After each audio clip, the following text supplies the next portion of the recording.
A very pleasant evening to you, sports fans. My name is Robert Williams. And I'm Roger Haspel. We say welcome once again to your favorite sports calling show here on Reggae Radio, IRIE FM. What's the score? And as usual, we go all the way through to 11 o'clock. Program brought to you courtesy of Hermosa Health, a modern concept in healthcare. 1A Pineapple Place, Ocho Rios. Call 974-3370. So, Roger, what we have in the pot stirring tonight? So much things to say, so much things to talk about. All right. Before we talk about them, let us remind our listeners that they can share on the program with us. The numbers to call are 974-5043, 974-5051, 974-5079, 618-0352. Toll free, it's 888-991-4152. And the WhatsApp line is 876-838-2405.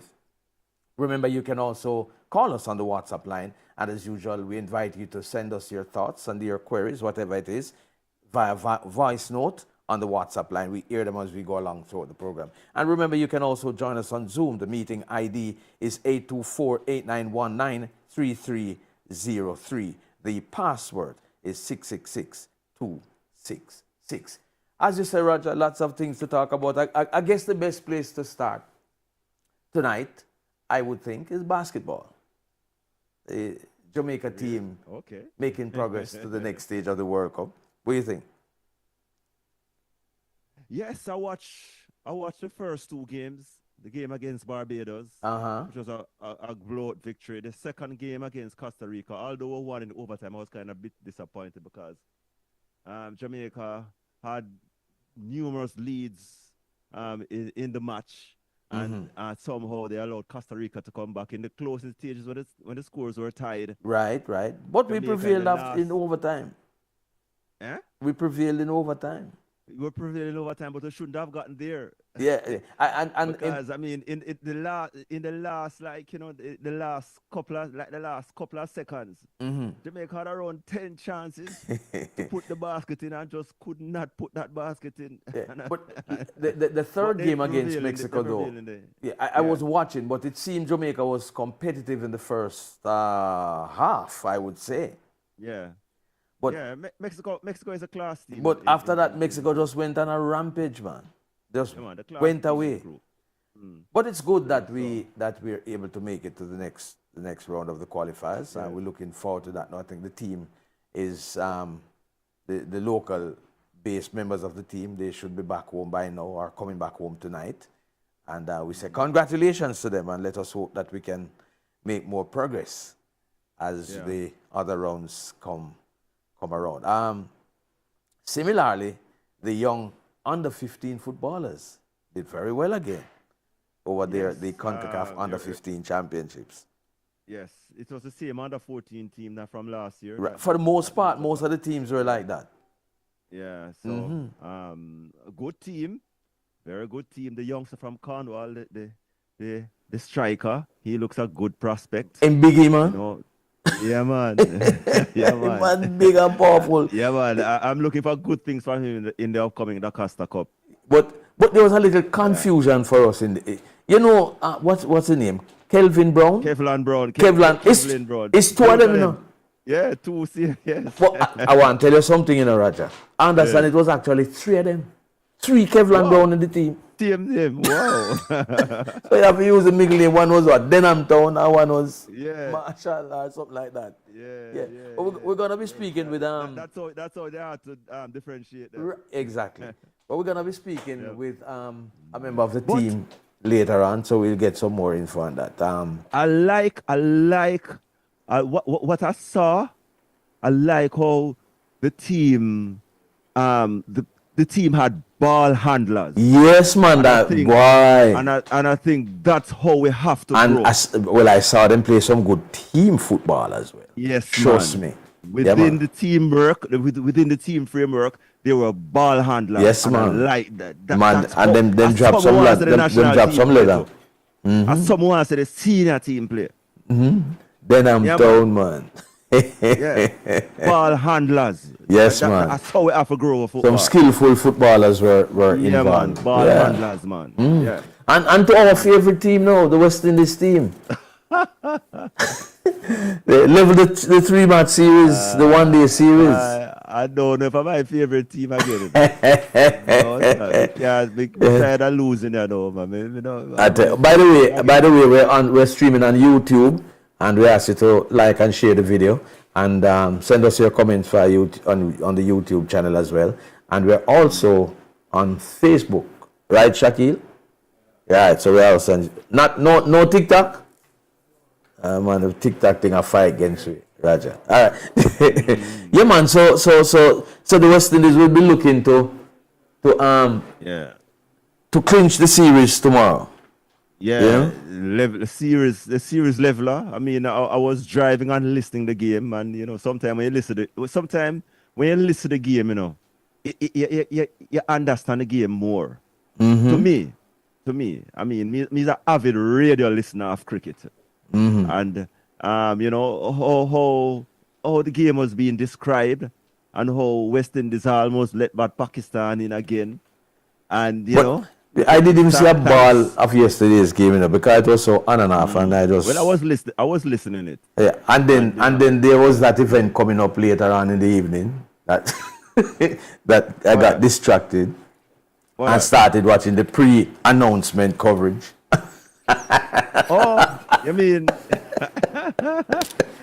Okay, you mean the sprint to the finish? Yeah, man, I missed the match, man. I missed the match because the pre-announcement coverage was very interesting, People coming out from early, and the bloggers them at work. Yeah, so it was interesting. Yeah. So they're on their marks now. Yes, well, everybody, you're not on your marks. Me? Yeah. So don't tell me you're one of them people say you're not going out to vote, one. Me? Eh? Me? Because I keep hearing people saying they're not voting. Must vote. Okay. That is good news. Yeah. Yes, man. Must vote. You have company. Me want when me a cuss, nobody have nothing to say. But why you think you're going to have a cuss? Why you not say when you're applauding? Nobody can say you must not be applauding.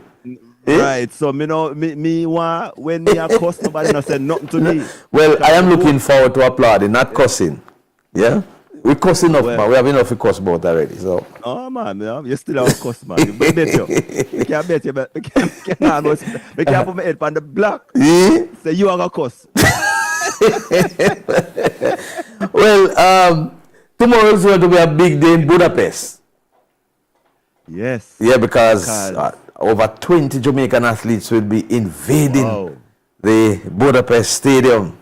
Ishvan July meet. Why? You remember him, Robert? Of course, I remember him clearly. He was one of the nicest guys in the IWF at that time, man. Yeah, man. And he was usually at the meets, especially in Europe. I remember him very well. Yeah, man. I remember when he was. I remember how I remember him was when the World Juniors were held there in 2002. Okay. And he was among us in the stands. Okay. Very nice. Yeah, I remember him from the same before the same. Go again. Yeah, man, he was a very nice fellow, man. Yeah, man, I remember him at those meets in Europe. Even this meet with that has been named after him. He would have been there. He was one of the organizing committee leaders. So, a nice gentleman. Yeah. Yeah, man. So we expect an exceptional blow tomorrow ahead of. I think it is Saturday that we're going to have some big clashes. Yeah. Diamond League. Yeah, so tomorrow, interestingly, our queen, 5-time world champion, will be touching the track tomorrow. Yes. Is this the first time since the trials? Yes. Mm-hmm. All eyes will be on her. Yes. Of course, this is her swan song season. Should be interesting. And she has been running sparingly. Mm-hmm. And we just want to see her levels now. I mean, quite experienced. And we expect, we just expect something good from her based on her experience and what she has been doing so far this year. Sparingly, but let's see how it goes. All right. And a couple months ago, we broke news about the Drone World Cup, which is coming up. It's just about a month away now. And we have the head cook and bottle washer from the Jamaica team. He's here with us tonight as our very special guest, Mr. Dervon McKellop.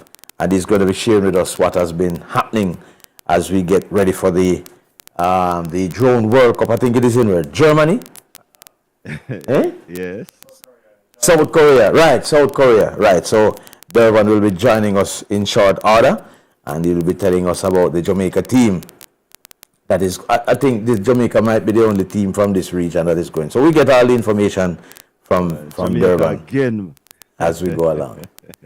And by the way, the World Athletics team, they'll be heading off at the start of the month. There's going to be a training camp in Japan before the World Championship, so they'll be heading off for that. So lots of things happening, and we're looking forward to all the excitement in the wonderful world of sports. Anything else that we need to touch on before we head to the break? All right, maybe we should just take the break earlier, then we come back and when we'll be joined by our very, very special guest, Mr. Dervan McCallum. So let's go to the break and we come right back.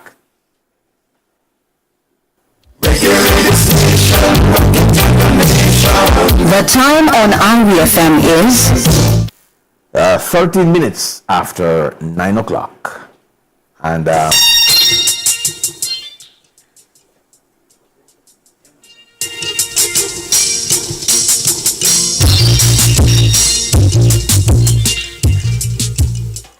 welcome back to What's the Score here on Reggae Radio, IRIE FM. Mr. Dervan McCallum has joined us. Greetings, my friend. How are you? Greetings. I'm doing wonderful. Good to have you, man. It's a blessing to be here. Good. I remember when we did the first interview, it was hundreds of miles away. I know we're right here. Right here. So it's a blessing. It's a blessing. Hey, Roger, the man, I'm down in the studio with drones, you know, man. I want them judge, Trump have more drone more than Dervan. Well, that's a question to be. The only difference is Trump's drones are big like cars. Yes. Yeah. Yes. Remember, we had some drones at a rally yesterday too, you know. Yeah, but a drones like Dervan one, them small one, they're not like the Donald DJ Trump. We have some truck looking size one. Because we have drones as big like those. We do have drones as big as those, very much so. Wow. So Dervan, what's happening? What is happening as far as the World Cup is? It's still on? It's still and Jamaica on. Going to be there? Jamaica is going to be there. You picked the team already? We have picked the team. We have shortlisted, and we have 7 core members that are going to be representing Jamaica as a national team. We are full speed ahead with today we had training in Kingston. I actually just came in yesterday, and I head up to Kingston last night, and we had some media stuff with CVM, and then we had training this afternoon. So what does training entails for drone soccer? Well, you see, the same as I would have spoken or shared with you guys on the first interview, that drone soccer is no different from soccer on the field. So we have to carry out the regular training to build the strategy, to also build the team members' skill set and their speed in terms of, even like for instance today we were practicing strikers. And striking, so we want to be able to strike as fast as possible to score as many goals as we can score in a set. So, let's ask you this. Most people listening to us are in Radio Land. Sure. So I want you to be the eyes of the radio listeners now and just describe how drone soccer look like. What's the look of drone soccer? All right, so and how it is played. All right, with the eye, looking at it. All right, good. So let me be your visual eyes tonight in studio. So drone soccer, I'm not sure if anybody in Radio Land have watched Harry Potter. So if you watch Harry Potter, you might be familiar with Quidditch, that game in Harry Potter, which is a futuristic game. So think about drone soccer as Quidditch, but more so using a controller to control a drone in a netted arena, right? And so what that means is that you have 5 persons on a team, And the 5 positions are as follow. From the line of defense, you have a keeper. Then you have what is called a guide, a sweeper, a striker, and a libero. I'll explain what those 5 roles do. As the keeper is there to block the opponent striker from getting into the goal, right? But then you have what is called the guide. The guide's role is the one who goes ahead of the striker to clear the way that the striker can score the goal. And then the libero and the sweeper are the 2 defenders. Oh. So that's how it's so just imagine 5 drones in a netted arena. It's in a control space. And so what happens is How high? so the arena is 10 feet high and also 30 feet long and 6 or 8 feet wide, right? Okay. So it's a airborne. So the good thing about this, it's actually a portable arena that can, you could take it outside. The arena is portable? It's portable. Yes, so it's a portable arena that you could carry anywhere, you blow it up and you start to play the game. And the game is actually played in 2 classes. So tonight we have in studio and on set we have the small class 20 drone soccer ball, which measures 20 centimeters, and then you have what is called a class 40 ball. Now, I mean, tonight while we'll show our viewers what those look like. And even just to even make it a little bit more special, as was shared earlier on, Jamaica is the only Caribbean island that is represented at this Drone Soccer World Cup. When you check the schedule on the web on the what is called the Federation of International Drone Soccer, and you look at the list, Jamaica is the only Caribbean island, the small dot that we are in the Caribbean Sea. We're the only Caribbean island that is represented. How many countries are there? And will there be at the World Cup? At the World Cup, we'll have over 30 countries that will be represented at the World Cup. Okay. You're talking about from the continent of Asia, from the African continent, North America. So you're looking. What I want to, Radio Land to, understand. A lot of people might be asking, what is this drone soccer thing? And how did these people just, eventually just get into drone soccer? And while we're doing that, we're going to ask our producers to assist us in having those persons who are watching on YouTube and Facebook, they can actually see these drones. So we're going to ask Peter and Shaquille to assist us with that. So at least those persons on YouTube and so on can see what we're talking about. Yeah. All right, Shaquille? Yeah, so we want our viewers to see some of those drones that we have on display here. Yeah. So, but how did Jamaica actually get involved in a soccer World Cup? Wasn't there qualifying and so on? Yes, there was qualifiers. So in the pre-World Cup qualifiers, which took place in March, out in California, Palm Springs, I was there. So I represented Jamaica as the core country, but also I reside in the Cayman Islands. So Cayman also have a drone soccer chapter as well. And so, but how Jamaica got involved in drone soccer was all a personal goal for me. I'm involved in drones on the commercial side. So my day-to-day job today is I'm a drone consultant. So I consult both in the civil space of drone as well as on the law enforcement side of drones, and work in also the media and entertainment industry as it relates to movie production and stuff like that on major movie sets in North America. So when I started looking at the different aspects that we're dealing with in drones, I was like, okay, this was an easy fit for me being involved in drones for over 10 years. So on the commercial side, we're doing everything that you could think about, inspection, movie production, and all of that stuff. And then we had a Drones in School program that we started 4 years ago that's currently being run in 4 countries. The US, the British Virgin Islands, Cayman Islands, and Jamaica. So what typically happens is that every time when I visit Jamaica, when I would come home, I would bring more drones than clothes. That I can understand. Like you make drones too? Yes, we also do drones as well. Okay, then I mean you can just get one of those make 2 drones. So I'd carry on more drones than clothes for the main reason of for the main reason of doing the drones in school tour. So we'd go and I used to work with the Ministry of Education.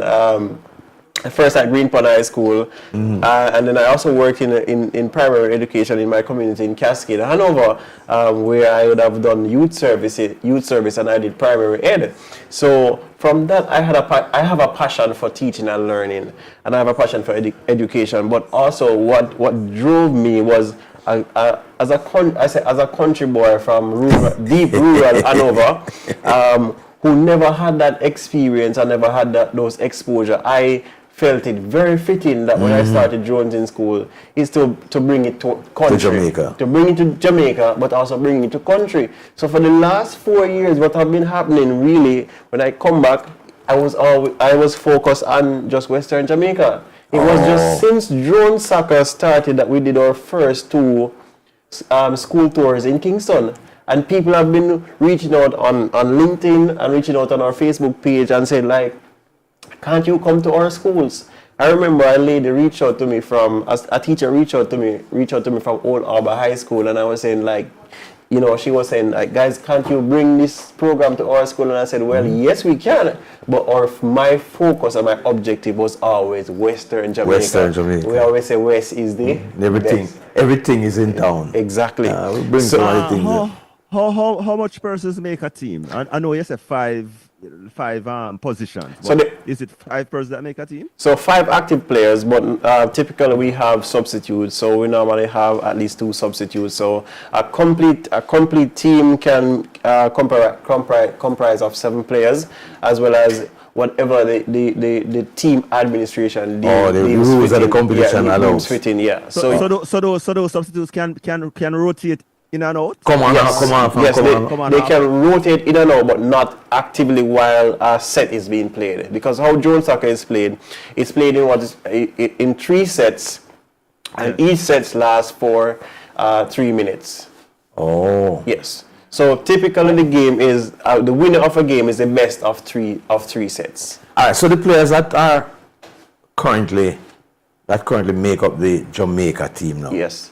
How did this selection occur? All right, so this selection occurs well from the start. We had when we did our Instagram outreach. We had a recruitment going on because our objective was to keep the national trials. The national trials didn't take place because of logistic constraints as well as sponsorship constraints. We didn't get any sponsorship funding to really do the trials as we would have indicated when we spoke a couple months ago. So what really happened is that these folks would have been flying drones before. So some of these guys would have been flying drones, and mind you, we have the drone soccer national team is made up of not just students but also police officers from the Jamaica Constabulary Force. So you have police that is make up of the team. You have a player from the Ministry of Economic Growth.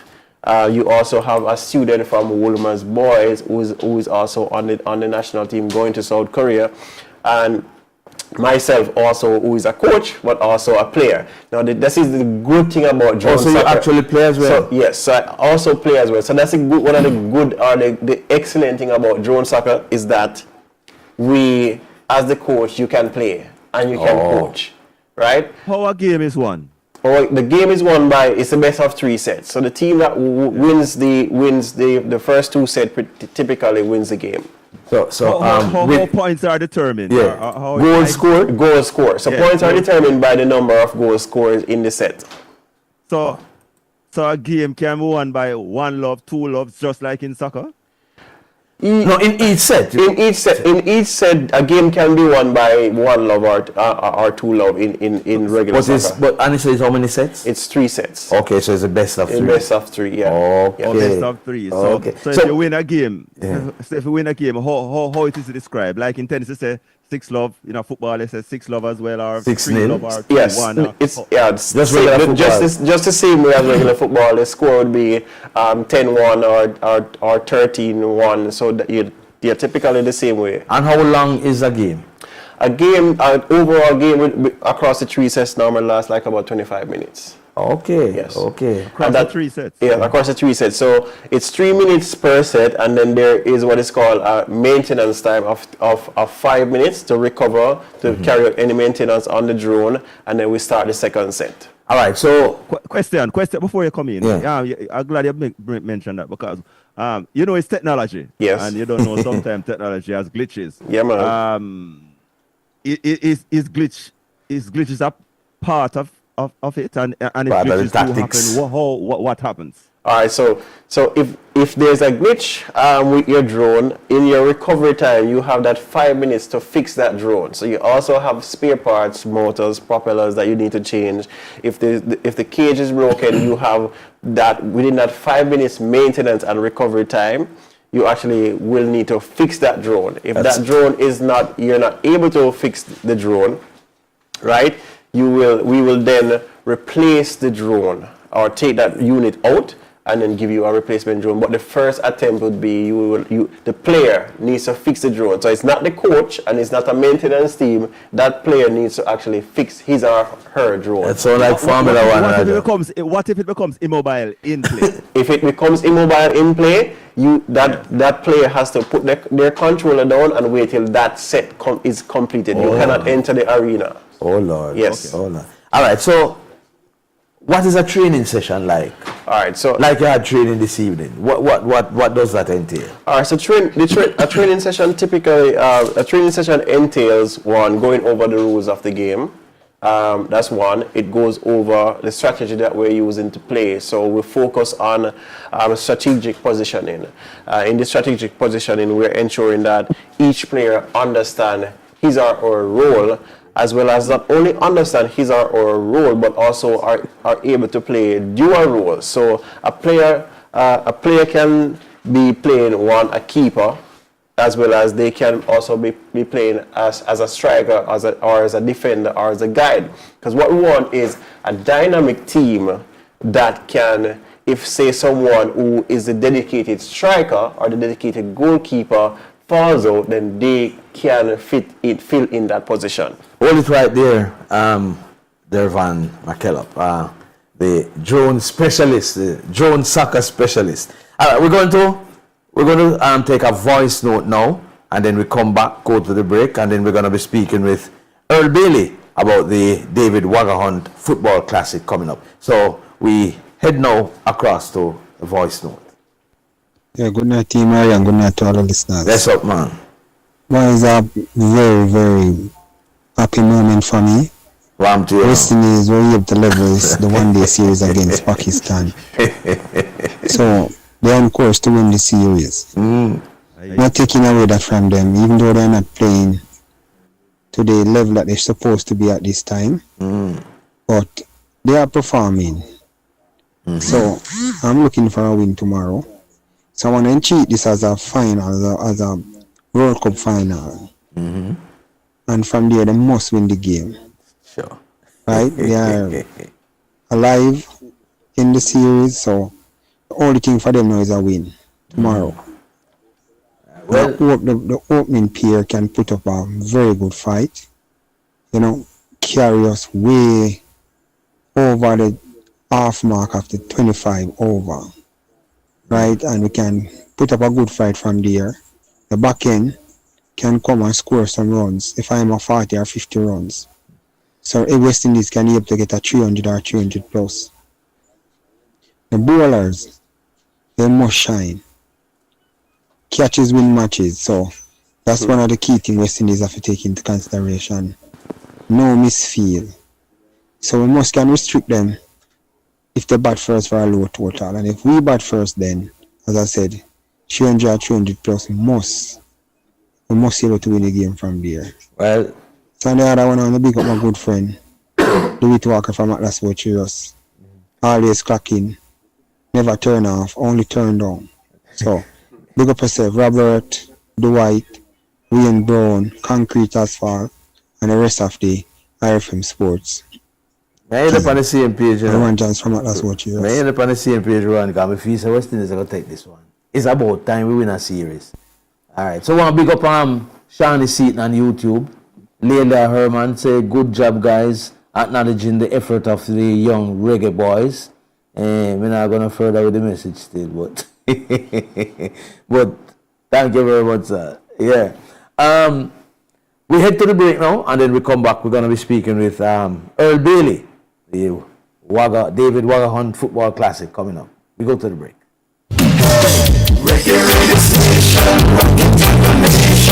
The time on IRIE FM is 9:32.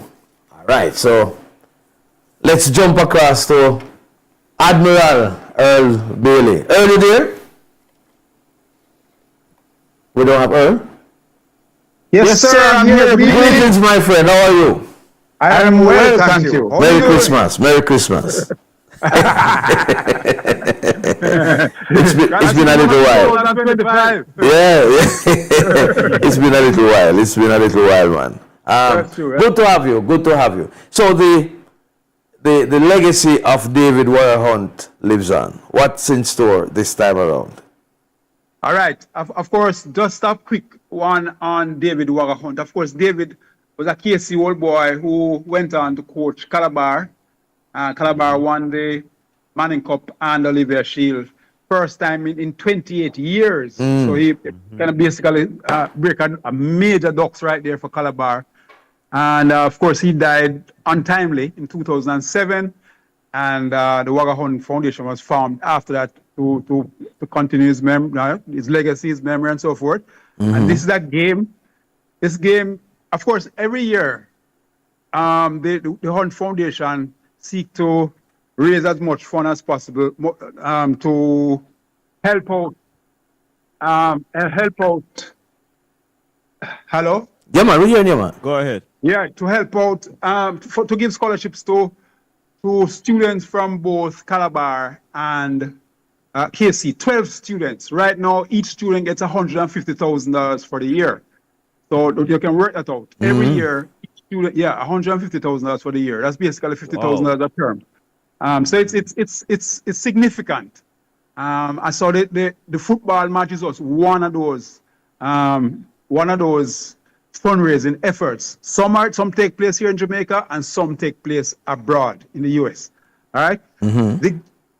So Saturday coming now, we have a major clash between KC and Calabar. That's at 4:00. Of course, they met just Friday gone, and I understand it was that was the IRIE Sports Challenge Cup one. Yeah, exactly. They met in the semi-final, and it went to penalties. To show you how close they are, last year Calabar actually beat KC 2-0, and KC went on to win the Manning Cup. So and then so this year, of course, the competition it will be at Calabar. So Calabar don't want to lose. I'm sure they don't want to lose. So they are coming with everything, and all the supporters will be coming out this Saturday. Prior to that, though, at 2:00 we have Dinthill High School, who actually won the Yardi Cup yesterday, right? Beat KC in the Yardi Cup yesterday. We'll be playing Woolmers at 2:00. So people should come out and watch Dinthill. And Dinthill is coached by none other than Lenny Hyde, teacher. Yes. Right. Woolmers is also coached by none other than Jerome Witt. So these are two heavyweights when it comes to local football. Whether it be schoolboy or clubs, they have won many national titles in a schoolboy, because one was at Charles Smith and the other one would have been at Clarendon College. And then they would have Lenny would have won about 3 Premier League titles, while Jerome would have won about 3 or 4 himself. Right. I only between both of them. And I remember this is pre-Manning Cup, Dakar Cup. There you go. So So these are two major games they're talking about. One or two, and of course the feature game. Earl, one thing. Yes, sir. So the Dintil Woolmans game, they won't be playing for a trophy, right? They're just there. No, those are guests. Guests. Every year we have two guests team coming through, and those will be guests of the Waga Hunt Foundation this time. We'll take good care of them. And then, but the first game of the day starts at 1, which is a Masters game. Pelicans versus Pelican Masters. Yeah, exactly. So these are the guys because Waga was very close to Pelicans. I think he played for Pelicans. As a matter of fact, Pelicans is part of the University of the West Indies. That's where he went to school. So that game will be played at 1 o'clock. Of course, as I said, all these games will take place at Calabar Field this Saturday. You can get food, drink, whatever. You just have fun. Of course, we know that everything between Calabar and KC, even if it's jacks and marbles or whatever, it's going to be competitive. Even ring game. Whatever you Scotch, man, anything. Medhaven was Waga's big. Yeah, Medhaven, yes. Has Medhaven died To be fair, I don't know exactly what has happened to Medhaven. You know, sometimes when the godfather of a team goes, they just drop out of the limelight. And the support, the physical, financial support is sometimes not there.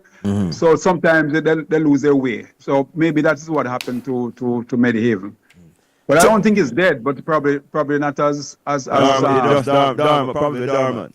No, right, as it was before. Well, it sounds like it is going to be an exciting weekend of football matches, the Waga Hunt Classic, and it's called the Waga Hunt Classic. Yes. Yeah. After $1,000 collection at the gate, that goes towards the scholarship fund, and for students it's $500 with ID. Okay. So you can come on out, support the school. Were the cause, and as I said, 12 students from KC and 12 from Calabar get a scholarship every year. For $150,000 each. Great. So of course you have to maintain that scholarship by doing well in class and be active otherwise in the school. Great having you, Earl Bailey. Absolutely, my friend. Okay, we'll talk some more. Take care. All right. And remember, listeners, you can call us on 974-5043, 974-5051, 974-5079, 618-0352, and the toll-free it's 888-991-4152. And the WhatsApp line to call us or to send us your voice note, it's 876-838-2405. And you can also join us on Zoom. The meeting ID is 824-8919. 3303. The password is 666266. Okay. All right. So where are we heading? We have callers with or any voice notes. Let us drop in one to Durban before we get to our other guests who are in the waiting room. Durban, the players that make up